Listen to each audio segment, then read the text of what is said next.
I'm Courtney Kason. I'm Elise Ivy. And we're two beauty besties talking all things beauty. What's up, beauties? I'm your beauty bestie, Elise Ivy, and I'm here with my beauty bestie.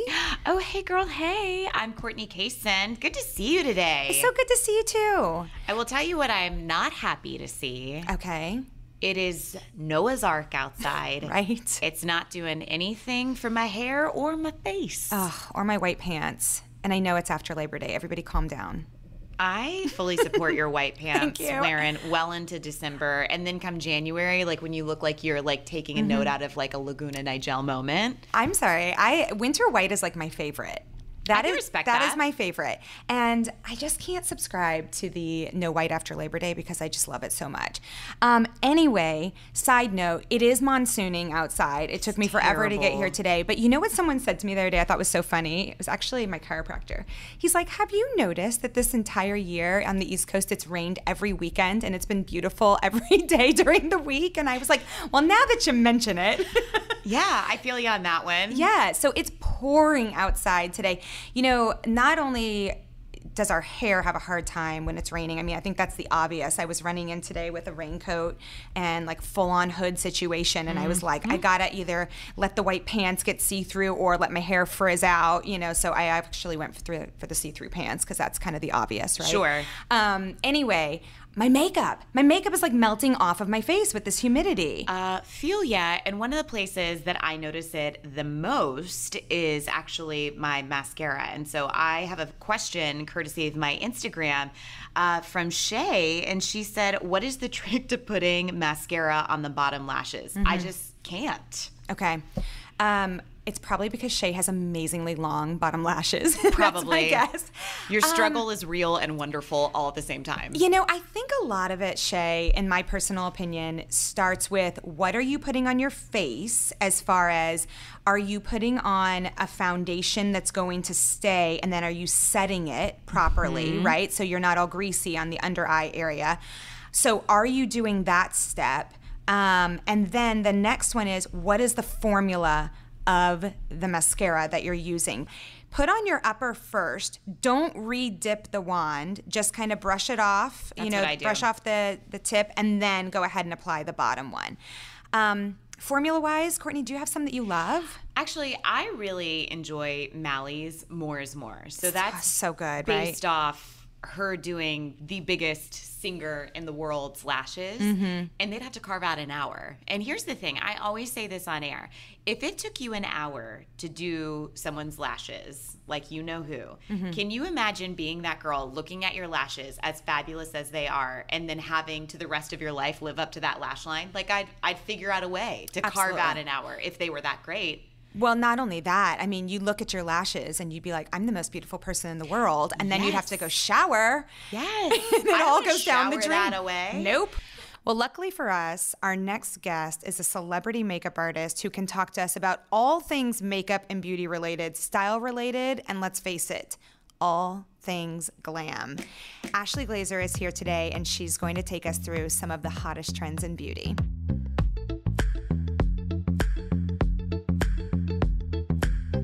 So here we are with Basic Beauty, and I'm super, super excited. Ashlee Glazer is joining us today. She is a celebrity makeup artist. She is a beauty expert. And, oh, by the way, she is the global artistic director for Laura Geller Beauty.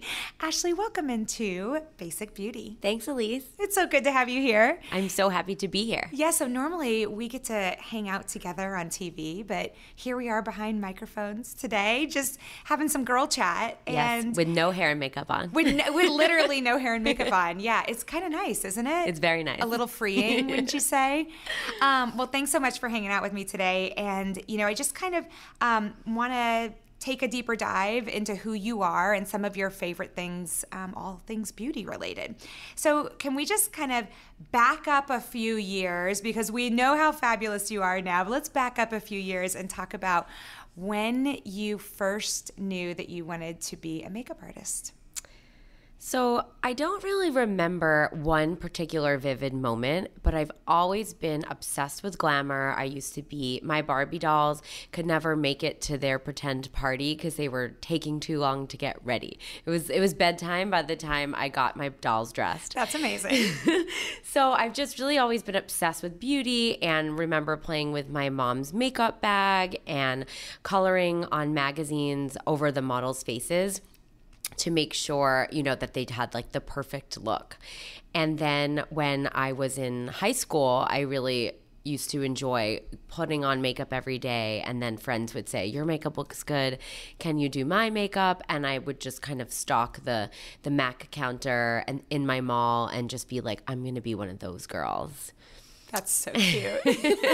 I feel like so many of us had that moment with our Barbies where we would, put lipstick on them or blush on them or cut their hair and hope that it would grow back. I feel like a lot of us have been there. I definitely would cut their hair and like put products that were not supposed to go in a doll's hair in there, but you got to experiment. That's so cute. Do you know I still have this ongoing thing with my brother because he told me that my Barbie's hair would grow back. My cousin used to take off their heads and then throw them down the stairs, and I'd say, she has no neck when you put her head back on. So she would need more contour. More contour. Make that jaw look like it went to the gym, please. That's awesome.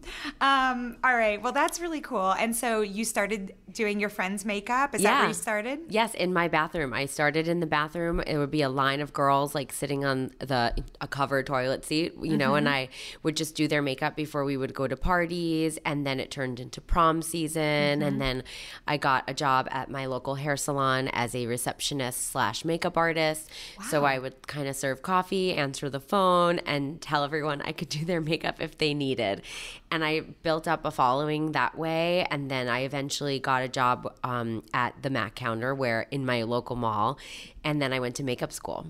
Oh, that's fantastic. So your dreams were already coming true. You wanted to be the MAC girl. You were. Yes. And then from there you went to school. And then what happened after that? So after that, I just sort of kept following this wherever the energy sort of took me. I always wanted to be on television, and I loved bridal, and I sort of knew a lot of people that were getting married, so I would work my retail makeup job, and then I would do weddings on the weekends, and I worked in the fragrance department selling spraying fragrance, kind of any way I could be around beauty I was, and just I loved connecting with people and just making relationships and making them feel so happy after their makeup session was done. It was really more about the connection, the human connection, and then I to be honest, the path was just networking. Yeah. I would talk to people, I'd meet people, I always asked them a lot of questions, and then I was always really vocal, like, I would love to be on TV. I would love to be in a magazine. And then one day somebody said, hey, I need somebody for this. You always said you wanted to do it. And then that's sort of really how it kind of happened. A lot of hard work. Wasn't that easy, but right. Hard work, talent, and networking. It's been a really amazing past couple of years. But it just sort of all fell into place at the right time. Well, I want to get into some specifics about what makes a good makeup artist, but before we get there, let's go into the last couple of years and what's been so exciting. I know you've been on a ton of TV shows, you've worked on a ton of celebrities. Can you give us part of your highlight reel? Yes. So one of my first experiences on television, I wasn't even allowed to talk. It was on New York Live, and I was working for a hair salon representing, the makeup artists, and I'm doing quotations on the microphone, but I wasn't allowed to talk because I had no on-camera experience. So I asked a friend, hey, do you know how I can get some on-camera experience? And she introduced me to this woman, and I took a class with her, a training class, and then within a year, I was on live TV doing a red lip. I was shaking completely. And then I got on the Today Show, and then I got on Wendy Williams, and they said, I put an eyelash on this girl, and she started blinking a little too quickly, and I was so nervous. And then the celebrities have really been fashion celebrities, and I worked a lot with a lot of female business owners and entrepreneurs and designers, and they're celebrated for their craft and their work. The designers like Rachel Zoe, who started off as a stylist, and now she had a reality show, and now has a complete empire. And Xana Rossi on E! News, who she started out as an editor at Marie Claire, and now she's interviewing celebrities on the red carpet. She owns a makeup line, fashion designers from Marquesa, and I would be with them on the red carpet, as well as working with them for their charities and hosting shows like Project Runway, being able to really see how these women have built their businesses, their moms, their wives, their friends, and just being exposed to that kind of power and success has been, I think, secretly really helpful for me to watch how they speak and how they carry themselves and how they treat everyone and, how they dress. I definitely take all of my style tips from being around those fabulous ladies all the time. Incredible. What a great education, outside of beauty school. And you actually had an opportunity to do your own reality show, right? Weren't you on a reality show? I know it wasn't your own, but you were on one this year, right? I don't know. The one with Which one? Mario? Oh, yes. So I worked on it. So there was the makeup. That was a great experience. Glam Masters. Yep. So that was the makeup artist competition show. And I was the makeup artist for the makeup artist judges.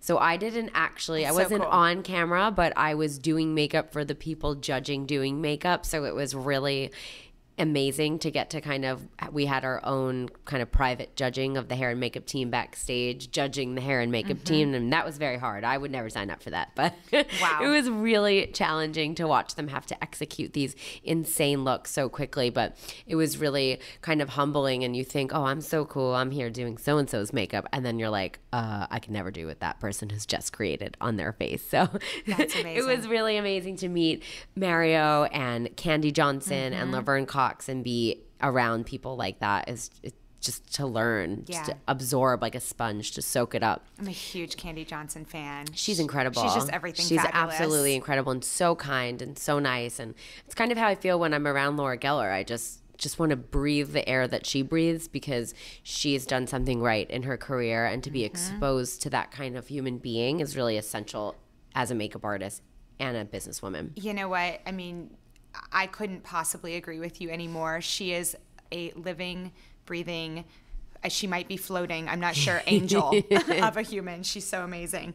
All right, I want to get into just what makes a good makeup artist. And, a lot of us follow all kinds of influencers and whatnot on Instagram, and we see that these guys and girls can do such beautiful makeup on themselves, and it is so impressive. But what makes a good makeup artist to be able to put makeup on someone else?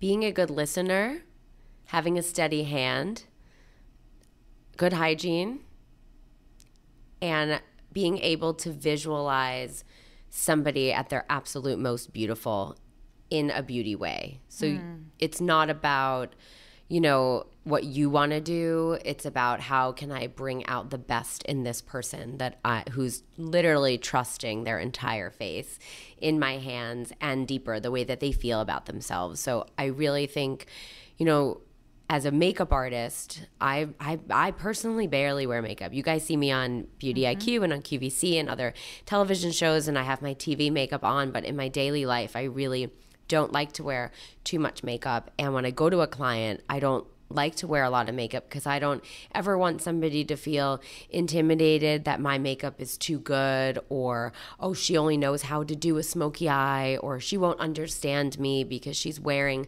too much foundation.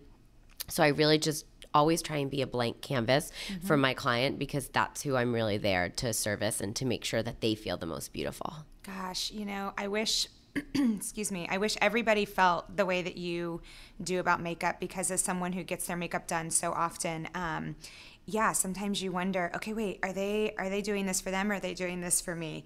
Because you're right, the client has to feel their most comfortable. And I tell you what, beauty just really does exude from the inside out. That is so interesting. I love that take on it. So when you look at somebody, are you able to look at their face and choose the features that you want to pop? Yes, I absolutely. How do you choose that feature? I don't know. I just think what stands out the most to this on this person's, whether it's bone structure. If, you know, I sit on the subway, I live in New York City, I ride the train, I'm in Grand Central Station, you know, twice a day. And I do look around people and say, oh, okay, well, you know, your eyebrows could be lifted a little, and I'll pop your cheekbones and put a little highlight on the inner corner of your eye to open them up. And not in a way that's a judgment. It's just a way of enhancing, like, what's the way I can bring out the best feature. When I sit down with a client, I always ask, do you like to pop your lips or your eyes? I always try and ask really investigative questions to get a feel for somebody, but I already know as an artist exactly what to do. It's just I can't explain. It's something natural inside of me. An innate talent. Yeah. And that might be something that you can't teach. Like, that might just be who you are, and that's what your gift is. I like to think so, Yeah. but I think you can teach how to ask the right questions and how to get the answers out of your clients that you want. But I think as an artist, you know, you just know there's something in my gut that knows this is going to make her look absolutely stunning. You know, I think you're spot on with that. There's been times I've gotten my makeup done, and actually you've gotten to do my makeup just a little bit. We haven't gotten to do like full glam, but it's so amazing to me how I maybe couldn't even see what you could see on myself, and I'll look in the mirror and go, wow, like, that is the best version of me. I didn't even know I could look like that. That's always the best compliment when somebody says that. And I have years of bridal experience. I have a ton of brides every weekend. And when somebody says that, because that's how you really want to look on your wedding day, especially, is you want to look like yourself. And, you know, save the crazy stuff for Friday, Saturday night, or dinner with your girls, and, you know, just a casual evening out to play around. But on something so classic and timeless and hopefully forever, you want to feel like yourself. So I get inspired more by other people. Like, when I look in the mirror, I'm like, oh, here we go again. Same face every day. But and I'm sure a lot of you feel the same. That's so funny. Well, I definitely have my go-to looks. There's no question about that. And actually, that leads me to my next question. What do you recommend to somebody who feels like they're in a style rut or a makeup rut? Watch a really good movie. Look at music videos. Read a book, a magazine. Go on, you know, Pinterest or social media, follow a page of someone that you've never followed before. Go into a new store, like, really expose yourself physically so that mentally you can be more open to ideas. Because say you watch Breakfast at Tiffany's, and then you go back into your closet and you look at your wardrobe a little bit differently. You know, you look at your lipsticks a little differently. What's that coral that she had on? Or, you know, you kind of style things differently when you see it. If you kind of get out of your everyday rut, that will kind of expose your mind mentally to being more aware of things that you already own in your closet. And of course, watching us on Beauty IQ. Yes, of course, right? So what about the whole idea of, all right, we have our fashion, we have our style, right? And then we have our hair and our makeup. How do you personally believe that those can blend together? Do you think that, for example, if we're wearing like, you know, a buttoned up shirt with a collar, that our makeup should be more conservative? Or do you believe actually the opposite, that maybe we should have some, you know, polar opposites with some edgy makeup and a more conservative outfit? What's your take on that? I think you should really always like follow your mood and know your audience as to where you're going, but always follow your instincts. You know, you can wear bright blue eyeshadow with a white collared shirt and a pleated skirt if you rock it and you own it, and you're going to a place where, you know, that's like, that'll be cool. You know, if you're going somewhere that's more conservative. This is actually funny that you asked this question, because today I had a client and she had a dinner at the UN this evening. And tomorrow she has a film screening at the UN for a very serious topic. So today I said, all right, well, how do you want to do your makeup? And because of where you're going. And she said, well, tonight is dinner. It's more fun. So we can do like a smoky eye. So I did a little, her dress was floral with greens and purples. So we enhanced those colors because it's dinner, even though it's with serious people. But tomorrow she's going to a film screening for a very serious topic. That's not the place for blue and green eyeshadow. You're there for a good cause and to support something very serious. So she should be a little bit more subdued so it doesn't look like she spent 2 hours in hair and makeup. Right. You know, just natural. So I think really considering who you're going to be around, what the reason is for. But, you know, on any old day, the best thing is to put on a white t-shirt and jeans and some bright red lipstick and huge earrings and a hat and fake lashes and call it a day. You know, Gwen I love Stefani. everything you just said. I love everything Makeup about is your it. wardrobe. You can wear the same Hanes t-shirt and you can change your eyeshadow every day and you can look different. I tell you what, there's nothing like a great white t-shirt and jeans. All right, so I know you had an opportunity to work with some designers at Fashion Week this year. What was the biggest beauty trend you pulled from there? Ooh, very dewy skin and a lot of graphic eyeliner. Everybody really wanted some sort of geometric shape and soft pale pinks and a lot of pink, which makes me so happy as a true girly girl. I'm excited about the pink. Totally. Now, what are your go-to products that you always have in your back pocket as a makeup artist? For myself or in my makeup Let's kit? do both. Okay, so in my makeup kit, I always have like a lip balm, sort of like a Vaseline or Aquaphor or Paw Paw, something really creamy. It's that like an ointment, so I can use it. I can mix it with an eyeliner. I could put on somebody's legs, chapped areas, blemishes, mosquito bites. I always have my Laura Geller Kajal because I can do a smoky eye in 0.5 seconds, brow pencils, and highlighter. Okay. I always have to have a creamy highlighter for myself and in my makeup kit. Yeah.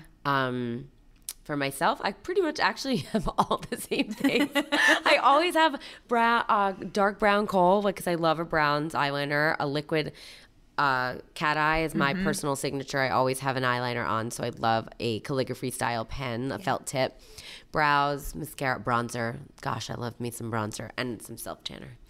I mean, a girl after my own heart right here. All right, last and final question. This is a little bit of a loaded question, I guess, because I know we can't play favorites here probably, but do you have a couple top or favorite celebrities you've ever gotten the chance to work with? One time I put eyelashes on Liza Minnelli. Get out of here. Yeah, that was pretty special. Oh, my goodness. So I'll never forget that moment. Rachel Zoe is a very good client, and I consider her a friend. So I can't believe somebody I idolized growing up is now my friend. And I text her, should I wear this today?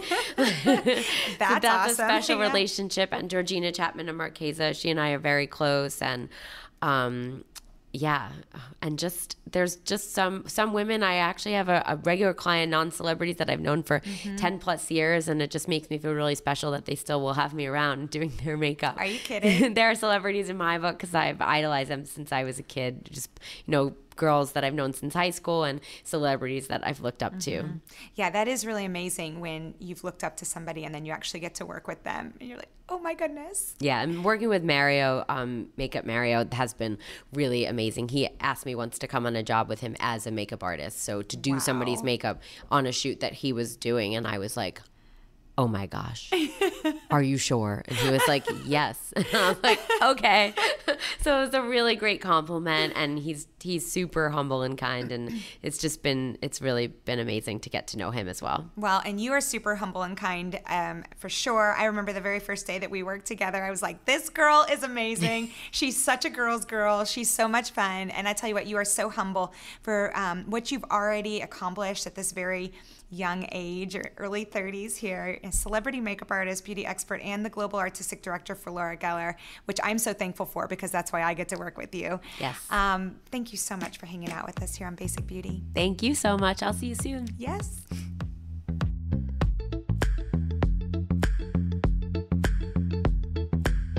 Well, now it's time for one of our all-time favorite segments. Don't make me ask you twice.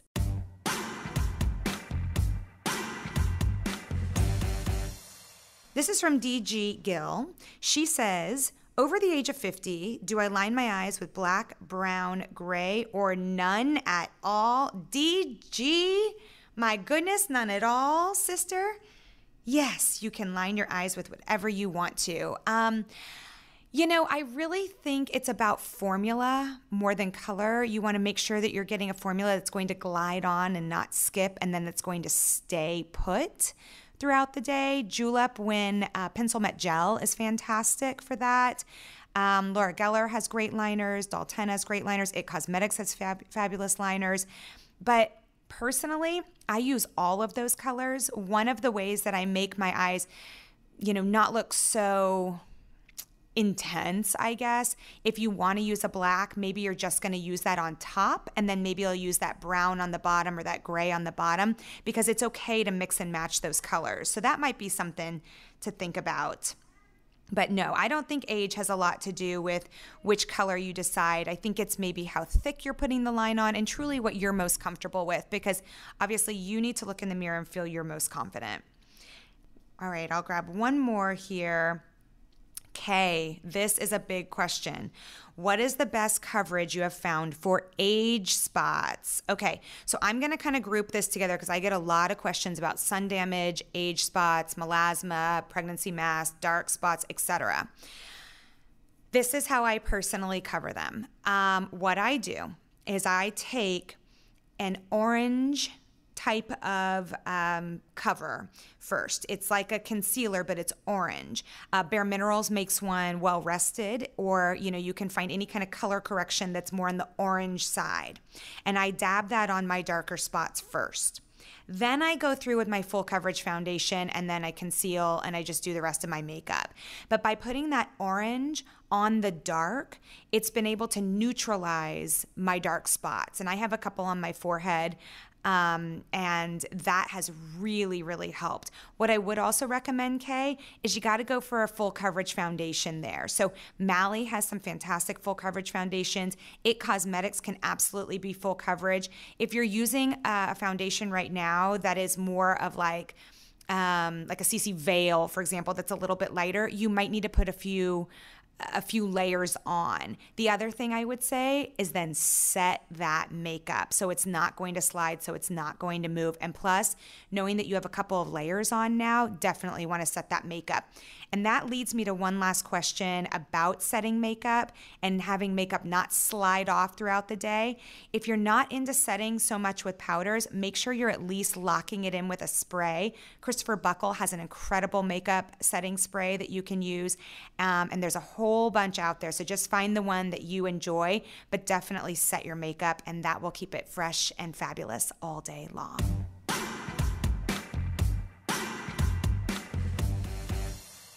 Well, thanks so much for tuning in to our podcast. Yeah, thanks so much for your questions. Keep them coming. You can always send us your questions on our Facebook page. I'm Elise Ivy QVC. Courtney Casing QVC. And check it out weekly because we'll ask you different questions to contribute to our podcast. Absolutely. And be sure to follow us on Instagram as well at the same handles. And we're looking forward to connecting with you. All right, so that's going to wrap it up. I'm Courtney Casing. And I'm Elise Ivy. And remember, you are anything but basic.